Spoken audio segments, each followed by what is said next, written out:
gitna ng lahat ng pangyayaring yun ay si Cory Aquino. Ang byuda ni Ninoy na naging mukha at simbolo ng paglaban ng mga Pilipino sa isang mapang-aping rehimen. At sa gitna ng lahat ng pangyayaring yun ay si Cory Aquino.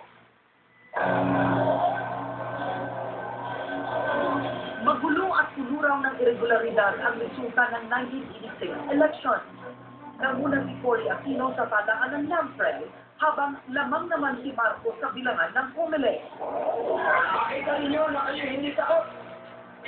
Parang ninyo ang lima kamay at itaas ninyo ng ganyan at hindi ko kaya. Laban! Sa paniniwalang sila ang tunay na nanalo sa eleksyon, isang victory rally sa Luneta ang inilunsad ni Cory at Doy na dinumog naman ng mahigit 1,000,000 tao.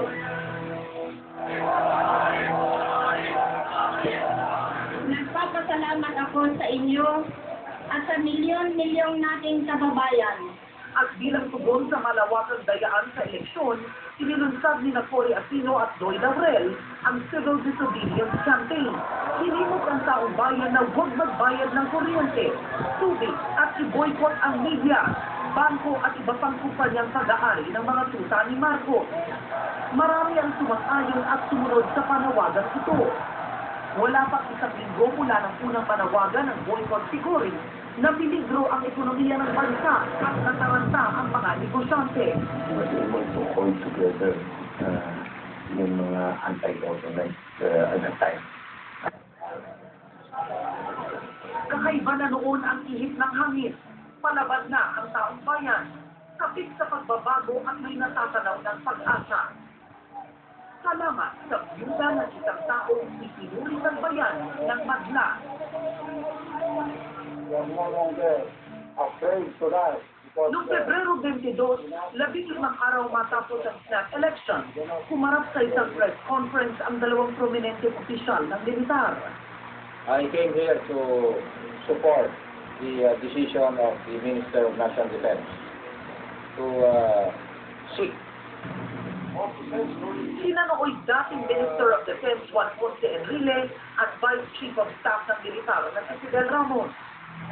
Very tense na como turning point in Philippine history yan for the first time, significant portions of the armed forces and the Ministry of National Defense were declaring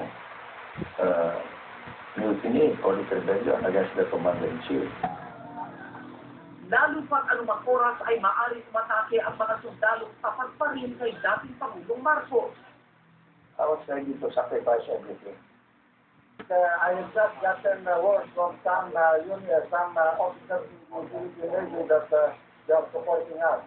I am calling our people to support our two good friends at the camp.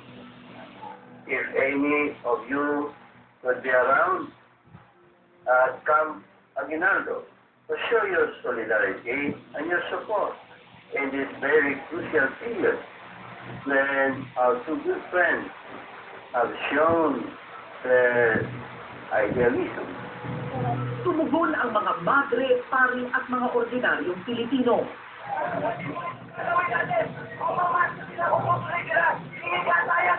Sa mga panahon yun, nasa Cebu si Cory para ikampanya pa rin ang kanyang non-violent strategy. At nang mabalitaan niya ang mga nangyayari sa Manila, nagdesisyon siyang mamalagi sa Carmelite Monastery. Kinabukasan nagdesisyon si Cory na bumalik sa Manila, bagamat meron siyang pag-aalinlangan dahil sa military junta.